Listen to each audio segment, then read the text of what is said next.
cloth aloft. 25 laps on our Liner Steel Fabricators lap counter. The Weber and Chevelle Fertilisers pace vehicle leaves the circuit for the last time tonight.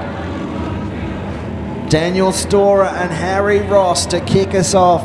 Luke Wheel and Travis Miller back on the second row, along with Joel Heinrich and Kirby Hillier on the third. Green flag drops and away we go. Storer, your early race leader, but around the outside goes Harry Ross. So Ross, your early race leader, as they shoot down the back straight, and he's a clear leader now. Comes off and he's going to lead the first lap is Harry Ross in the VX14. Daniel Storer sits back in third position as we see Travis Miller having a really good attack up the inside and making it pay. So he's a clear second now from Storer. We now go back to Wheel. So Wheel's there with Kirby Hillier, Thomas McDonald, Luke Storer there in battle with Christopher Temby and Chris Halesworth, and we've got one pulled infield. We'll get that in just a moment. Up in front, your VX14 car and Harry Ross still leading the way. Joel Heinrich, the South Australia 16 Joel car. Heinrich's the one that's pulled off, so that's unlucky for Joel. He'd had a good run through his heat races as well. 22 laps remain, so they head down the back straight once again, and Harry Ross looking comfortable in front. It's not a comfortable buffer, but he's got a buffer all the same. He then go back to Travis Miller, Daniel Storer back in third, further back to Luke Wheel, Kirby Hillier, Luke Storer in the other Castrol car.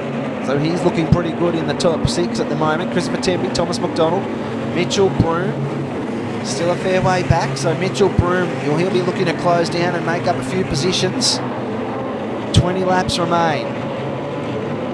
So 5 into our 25 lap feature for the Wingless Sprints and the McDowell's Automotive VX14 of Harry Ross leading the way. Travis Miller still going with him.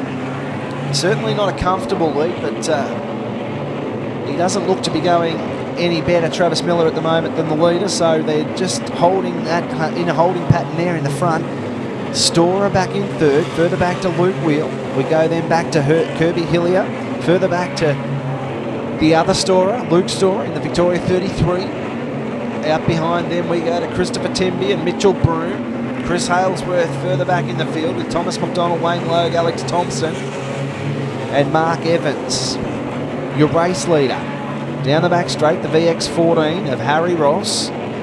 Travis Miller, you just get the feeling he might be about to turn the screw a little bit, Gary, on the race leader, Harry Ross. Yeah, he's certainly right there with Harry at the moment. If Harry puts 1 foot wrong, Travis is going to be there and pounce. And of course Luke Storer back there as well, coming to 43, running in position 3. And Luke Wheel not too far away from those guys, even though there's a fair gap. So Harry Ross comes out of turn 4 once again, and he leads Travis Miller from Luke Storer, then back to Luke Wheel. As they work their way around through turn 1 and 2 and down along the back straight. Won't be too long before Harry Ross comes up onto the first of the back markers.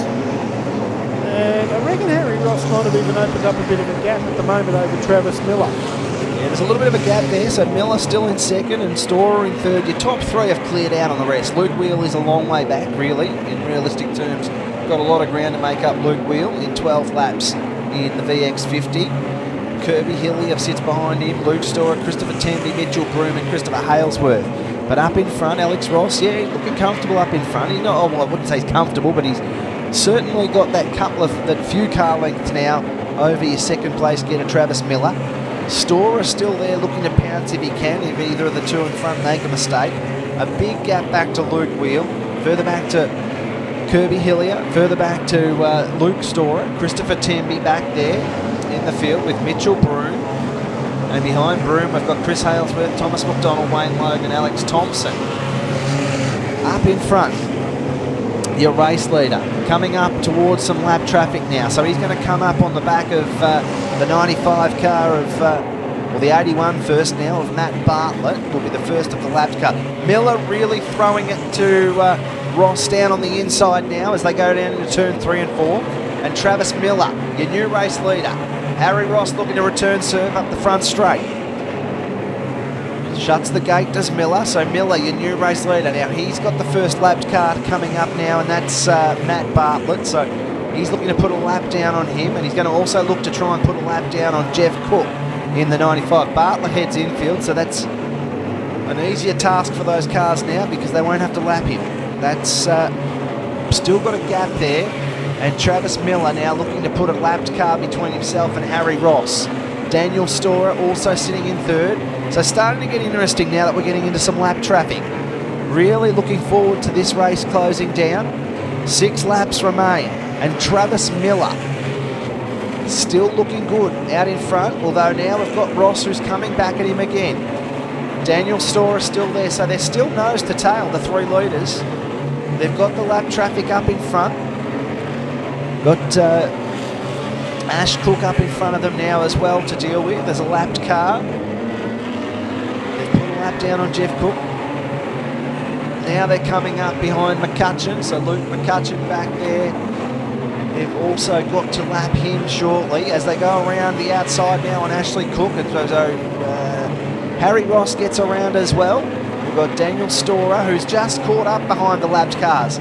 So Daniel Storer, he's the biggest loser out of the top 3 at the moment because he's just caught up behind Ashley Cook. Watch Harry Ross on the high side. Now Daniel Storer's out, and he's following Harry Ross everywhere he goes now. So now Daniel Storer looks to try and close back down to the pole. Travis Miller has now got the winning break, I believe. He's got the lapped car between him. We've got a car spun around in the middle of turn 4, and that's Wayne Lowe. Yep. So that brings the yellows on. So now it's a classic old green-white checker, Gary Ross. No, 3 laps. Yeah, no. Don't get too far. Don't get too far. On Sunday, 10th of November, we're going to finally put these races to bed. Travis Miller, your race leader, the green cloth goes up. And Travis Miller's going to lead them down to the flag. The McDowell Automotive, the VX14 of Harry Ross, sits back in second. We then go back into third, which is the Victoria 43 of Daniel Storer. Luke Wheel further back to Kirby Hillier. Your race leader, not doing it comfortably, but doing enough at the moment, is Travis Miller. It's up to Harry Ross if he's good enough to make a lunge, although the gap just opens up a little bit now, and Travis Miller has that little comfortable buffer once again.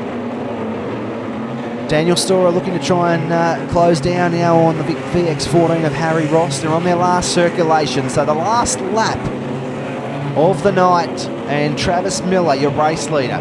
And he looks as if he's going to take the checkers. Just hits a bit of a rut, but it's going to be good enough. Oh, and it's really tight for second and third. Harry Ross will hold it from Daniel Storer, Luke Wheel, Kirby Hillier, Luke Storer, Christopher Temby, Christopher Halesworth, Mitchell Broom, Thomas McDonald, Alex Thompson, Blake Walsh, Wayne Lowe, Mark Evans and Luke McCutcheon. Wow, wee boy, oh boy. What a tight run that was there for second in the end, but Harry Ross will hold it.